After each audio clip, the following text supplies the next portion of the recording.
In questo episodio, breve ma intenso, andiamo a cercare l'oro, soprattutto in questo caso le pagliuzze d'oro, alla punta scuola, ma facendo un po' di pulizia tra i rifiuti che si trovano lungo le sponde. Quindi preparatevi, non utilizzeremo batè, non utilizzeremo niente dell'attrezzatura tipica del cercatore d'oro, ma cercheremo i vari rifiuti e grazie a quelli andiamo a estrarre quanto più oro possibile in questa giornata. Ci vediamo qui dopo la preview.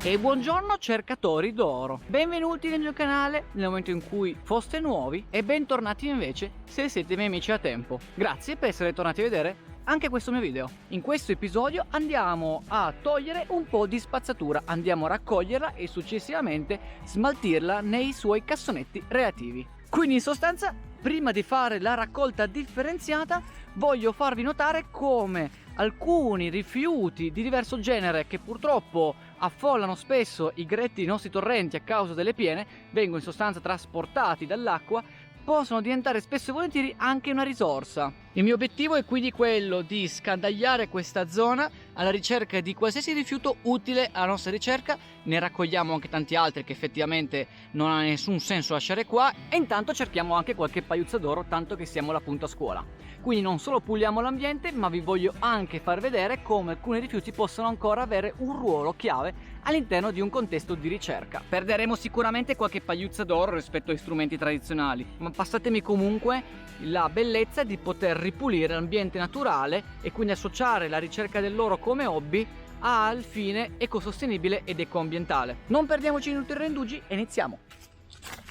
Allora, per cercare l'oro ci serve principalmente un piatto, e quindi in questo contesto stavo pensando a questo coperchio di vernice probabilmente, e useremo quindi questo coperchio come fosse un piatto un po' con un movimento rotazionale come la Turbopen. Quindi iniziamo a raccogliere questo. Ci servirà anche qualcosa per disgaggiare i ciottoli. Pensavo a questo tubo di una gomma flessibile ma comunque molto dura. Aggiungiamolo al nostro deposito. Qui c'è anche questo che sembrerebbe un secchio, però è bucato. Potremmo poi inventarci magari un imbuto per la cannetta in futuro. Intanto lo prendiamo. C'è anche un manico. Beh, almeno è facile trasportarlo. Sapete una cosa? Questo secchiello mi è venuto in mente mentre lo trasportavo qua al deposito, che potrebbe essere il nostro secchio dove possiamo mettere i nostri utensili, i nostri strumenti. Faccio vedere. Prendiamo il nostro piatto e prendiamo il nostro potenziale palanchino. È impressionante quanta spazzatura c'è, ragazzi, veramente, non so se dire imbarazzante o meno. Allora, abbiamo già recuperato qualcosa che possiamo usare come piatto, un recipiente per i vari attrezzi, un qualcosa che può essere usato come palanchino. Mi serve ancora un attrezzo o comunque un utensile per raccogliere il sedimento e metterlo nel piatto, e dove anche metteremo le pagliuzze. Quindi ancora un paio di strumenti ci servono. E quelle plastiche tendono comunque a concentrarsi, trovo, sui lati del greto dove iniziano gli alberi, dove ci sono queste zone con i rami. Qua è pieno di foglie e anche di plastiche. Ecco, una bottiglietta del genere potrebbe essere importante e interessante per metterci dentro l'oro che troviamo, come fosse uno snuffle bottle. Ecco ragazzi, protettivo radiatori, pronto all'uso nel fiume, non è il top, Abbiamo trovato anche una ciabatta, o quello che ne rimane.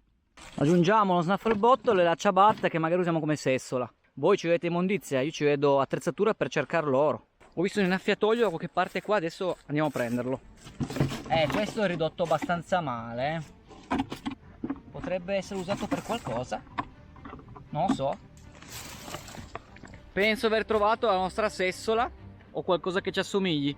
Quindi abbiamo tutti gli strumenti. Farò ancora una saccata comunque di immondizie per quanto riguarda le bottiglie e le plastiche, ma penso che le cose minime per cercare l'oro ce le abbiamo. Adesso l'obiettivo è quello di trovare la maggior parte dell'oro possibile nelle sabbie che effettivamente andremo a lavare.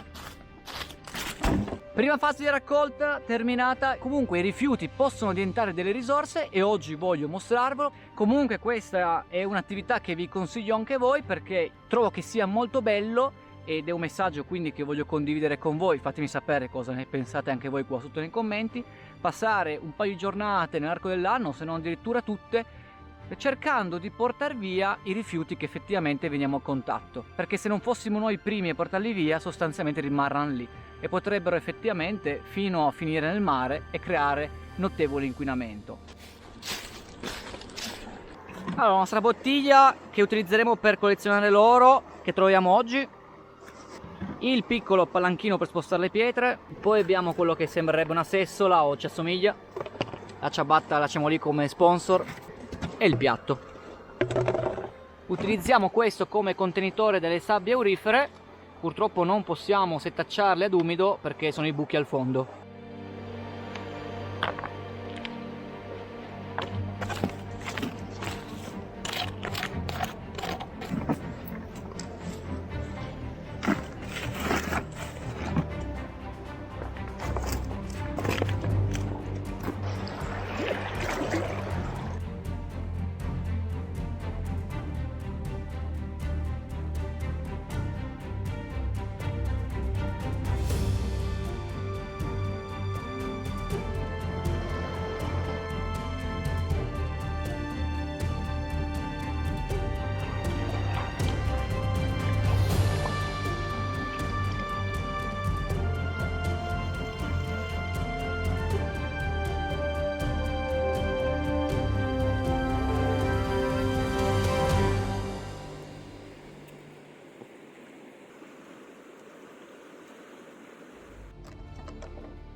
Abbiamo trovato le nostre prime 3 pagliuzze d'oro con questi rifiuti che finora ho messo da parte. Abbiamo in sostanza utilizzato il nostro panchino per smuovere un po' la ghiaia, raccolto con questa sessola improvvisata, e questo è il nostro piatto. Qua ci sono un po' di pagliuzze, adesso vi faccio vedere più nel dettaglio e adesso andiamo a raccoglierle in questa bottiglia.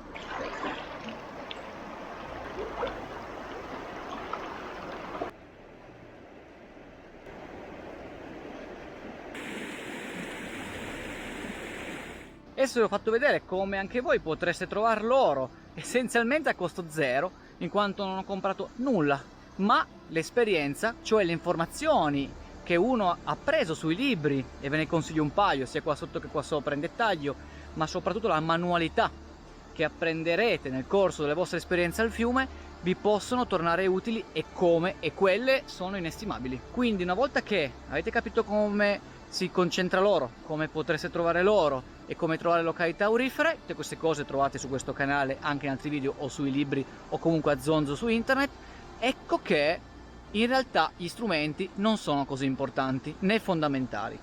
Invece comprendere come effettivamente da dei rifiuti si possa estrarre dell'oro, ecco, quella è veramente una bella sfida. Ora non ci rimane altro che fare le cose leggermente più in grande, laveremo tanti sedimenti e di conseguenza cercheremo di tirare un po' le somme di questo pomeriggio di ricerca. Qua abbiamo solo 2 orette, non mi aspetto molto, magari un terzo di decimo, ma è più che altro il significato, il poter utilizzare attrezzatura che sostanzialmente non ha valore per cercare dell'oro ed estrarre veramente oro, ragazzi, oro.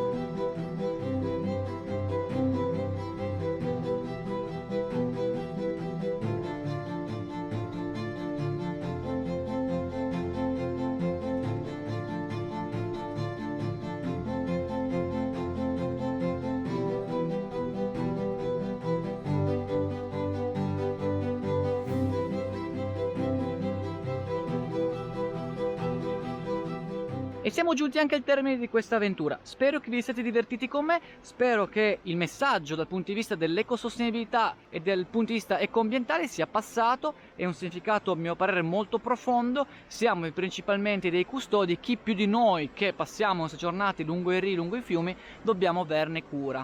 Magari altre persone prima di noi non ne hanno avuto cura, noi potremmo invece essere i fautori di questa importante opera di pulizia. Noi ci vediamo quindi nel prossimo episodio, mi raccomando di mettere mi piace a questo video nel momento in cui questi contenuti vi piacessero, così ne porterò ancora altri. Ci troviamo qua sotto nei commenti. Ciao!